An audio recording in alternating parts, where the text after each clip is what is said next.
ওগো আল্লাহ, ওগো মালিক, তুমি ছাড়া তো আমাদের আর কেউ নাই, তুমি ছাড়া তো আমার আর কেউ নাই।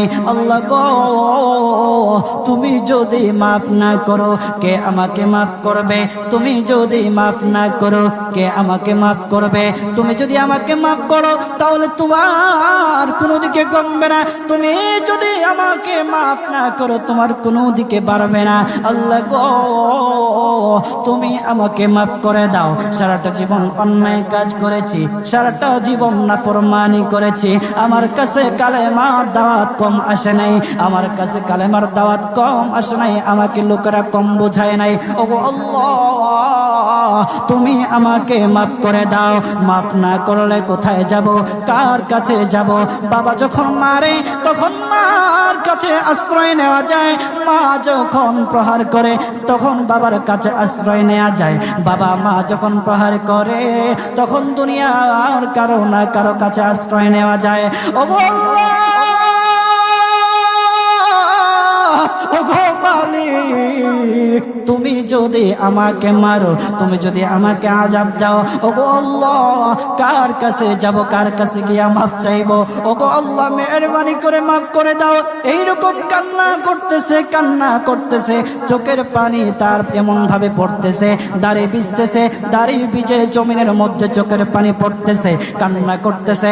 বান্দাটা কান্না করতে করতে করতে করতে আমার আল্লাহর কাছে এমন গ্রহণযোগ্যতা অর্জন করেছে, মহান আল্লাহ রাব্বুল আলামিন তার ডাকে সাড়া দিয়া তার জিন্দেগির সব গুনাহ মাফ করে দিয়েছে। হযরত মূসা আলাইহিস সালাতু ওয়াস সালামের যুগের ঘটনা। একজন বড় পাপিষ্ঠ ছিল, জীবনে এমন কোন গুনাহ নাই যে গুনাহ সে করে নাই। তার গুনার প্রতি অতিষ্ঠ হইয়া, মানুষ তার গুনার প্রতি অতিষ্ঠ হইয়া গ্রামের লোকেরা তাকে হাত পা বেঁধে জঙ্গলের মধ্যে ফেলে দিয়ে আসে। জঙ্গলের মধ্যে থাকতে থাকে, কিছুদিন থাকার পর মালাকুল মউত যখন তার সামনে এসে উপস্থিত, এর আগ মুহূর্তে সে বান্দা আল্লাহর কাছে ডেকে ডেকে বলতেছে, ওগো মালিক, তুমি ছাড়া তো আমাদের আর কেউ নাই, তুমি ছাড়া তো আমার আর কেউ নাই। আল্লাহ গো, তুমি যদি মাফ না করো কে আমাকে মাফ করবে? তুমি যদি মাফ না করো কে আমাকে মাফ করবে? তুমি যদি আমাকে মাফ করো তাহলে তোমার কোনো দিকে কমবে না, তুমি যদি আমাকে মাফ না করো তোমার কোনো দিকে বাড়বে না। আল্লাহ গো, তুমি আমাকে মাফ করে দাও। সারাটা জীবন অন্যায় কাজ করেছি, সারাটা জীবন নাফরমানি করেছি, আমার কাছে কালেমার দাওয়াত কম আসে নাই, আমার কাছে কালেমার দাওয়াত কম আসে নাই, আমাকে লোকেরা কম বোঝায় নাই। ওগো আল্লাহ, তুমি আমাকে মাফ করে দাও। মাফ না করলে কোথায় যাব, কার কাছে যাব? বাবা যখন মারে তখন মার কাছে আশ্রয় নেওয়া যায়, মা যখন প্রহার করে তখন বাবার কাছে আশ্রয় নেওয়া যায়, বাবা মা যখন প্রহার করে তখন দুনিয়ার কারো না কারো কাছে আশ্রয় নেওয়া যায়। ওগো আল্লাহ, ওগো মালিক, তুমি যদি আমাকে মারো, তুমি যদি আমাকে আযাব দাও, ওগো আল্লাহ, কার কাছে যাব, কার কাছে গিয়া মাফ চাইবো? ওগো আল্লাহ, মেহেরবানি করে মাফ করে দাও। এইরকম কান্না করতেছে, কান্না করতেছে, চোখের পানি তার এমন ভাবে পড়তেছে, দাড়ি ভিজতেছে, দাড়ি ভিজে জমিনের মধ্যে চোখের পানি পড়তেছে, কান্না করতেছে।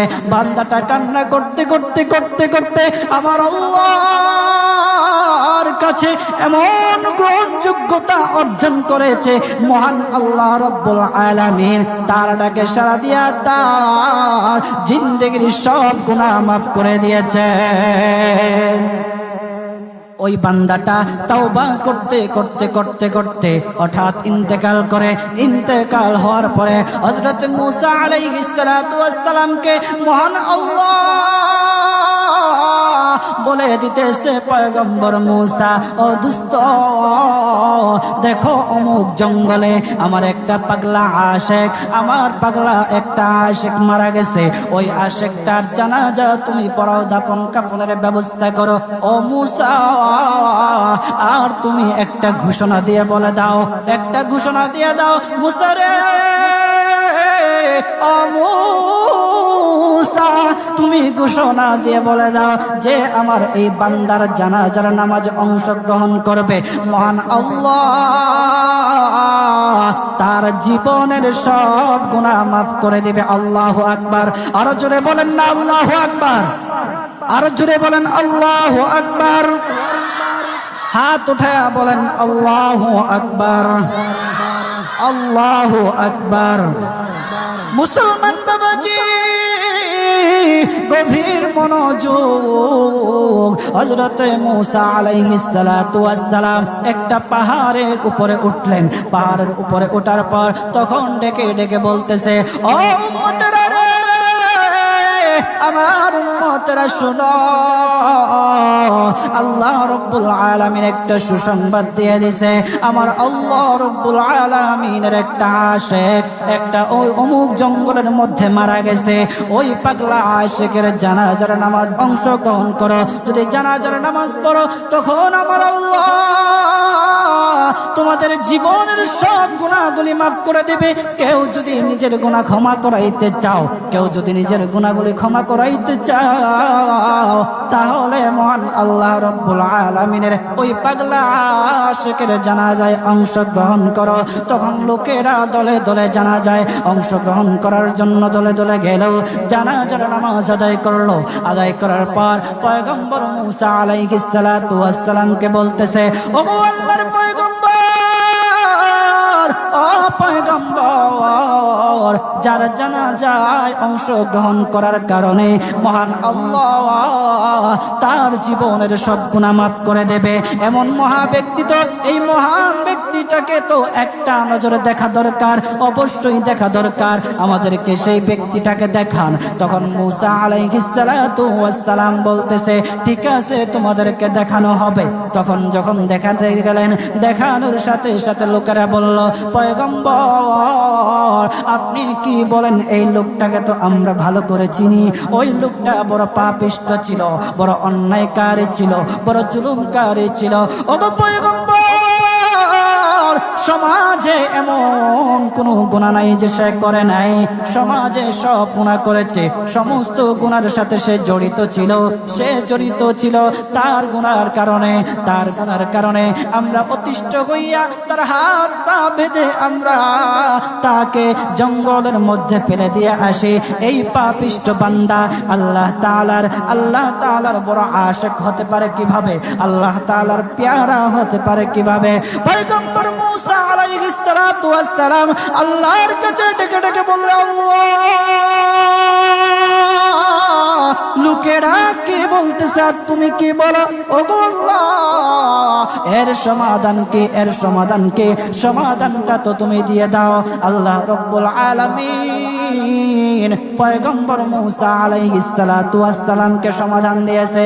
বলতেছে, ও মূসা, দুষ্ট রে, ও দুষ্ট, তারা যা কথা বলেছে, লোকেরা যে কথা বলেছে সত্য বলেছে। আমি আল্লাহ যা বলেছি তাও সত্য বলেছি। ও পয়গম্বর মূসা, তারা যা বলেছে সত্য বলেছে। ওই বান্দা বড় পাপিষ্ঠ ছিল, ওই বান্দা বড় অন্যায়কারী ছিল, কিন্তু শেষ বয়সে আইসা তার হাত পা যখন বেঁধে, তার হাত পা বেঁধে যখন লোকেরা জঙ্গলের মধ্যে ফেলে দিয়ে আসলো, তখন সে আমার কাছে এমন ভাবে কান্নাকাটি করা শুরু করে দিয়েছে, এমন ভাবে তওবা করা শুরু করে দিয়েছে। আমি আল্লাহ তাআলার এত দয়া, আমি আল্লাহ তার ডাকে সাড়া না দিয়ে পারলাম না, তার ডাকে সাড়া দিয়ে দিলাম। ও মূসা, সে তাওবা করার সময় যদি সবার জন্য সে তাওবা করত, যতজন লোকেরা বেঁচে আছে, যতজন উম্মতেরা আছে, যতজন লোকেরা আছে, সমস্ত লোকদের জন্য যদি সে আমার কাছে তাওবা করত, আমি আল্লাহ তার তাওবা মুহূর্তের মধ্যে কবুল করে সমস্ত বান্দাদেরকে মাফ করে দিতাম। সুবহানাল্লাহ জুড়ে বলেন, লিল্লাহি তাকবীর, নারে তাকবীর। কত দয়ার আল্লাহ! একটা বান্দা সারা জীবন গুনাহ করেছে, অন্যায় কাজ করেছে, শেষ বয়সে আইসা শুধু আল্লাহকে ডাকছে, আল্লাহর কাছে মাফ চাইছে।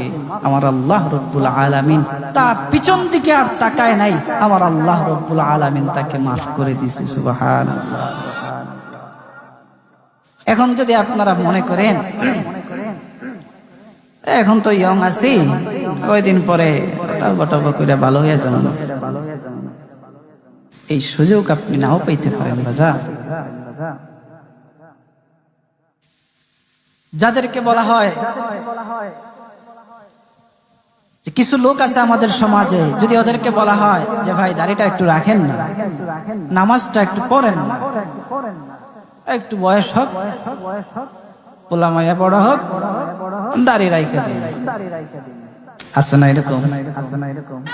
আপনি কি বিশ্বাস করেন আপনার পোলা মাইয়া বড় হইব? সেই সুযোগ আপনি পাবেন?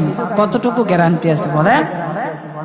বাবার আগে ছেলে চলে যায়, ছেলের আগে বাবা চলে যায়, আবার নাতির আগে দাদাও চলে যায়, আর দাদার আগে নাতিও চলে যায়। ও বাজার, সময় নেই, সময় নেই। গভীর মন দিয়ে একটু চিন্তা করেন, চোখটা বন্ধ করেন। মাঝে মধ্যে আমার এমন উপলব্ধি হয়, চোখটা যখন বন্ধ করে দেই, বন্ধ করে দিয়ে যখন চিন্তায় লাগে, তখন মনে মনে ভাবি, হায় রে, এত কিছু কার জন্য করতেছি? এই মুহূর্তে যদি মালাকুল মউত আমার সামনে আইসা যায়, আমাকে নিয়ে যায়, আমি তো সাদা কাফনের প্যাকেট পেয়ে যাব। এই সম্পদ নেয়ার জন্য, আমার জিনিসপত্র নেয়ার জন্য আমার আত্মীয় স্বজনরা খাড়াখাড়ি করে, আমি কার জন্য কি করতেছি? অন্তরটা তখন ফেটে যাওয়ার মতো। আমরা কি করতেছি? কার জন্য করতেছি?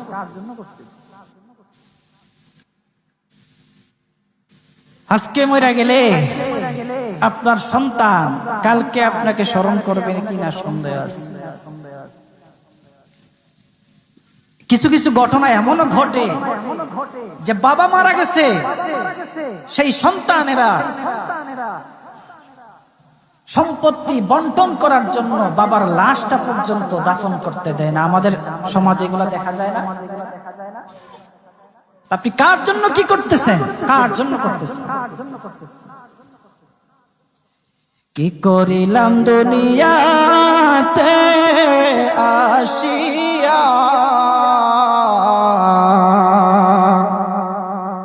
দেখো রে মন চিন্তা করে বসিয়া, বসে বসে চিন্তা করে কি করলাম দুনিয়াতে, কি করলাম? ও বাজান, এই জন্য আল্লাহ রাব্বুল আলামিনের কাছে মাফ চান, তাওবা করেন।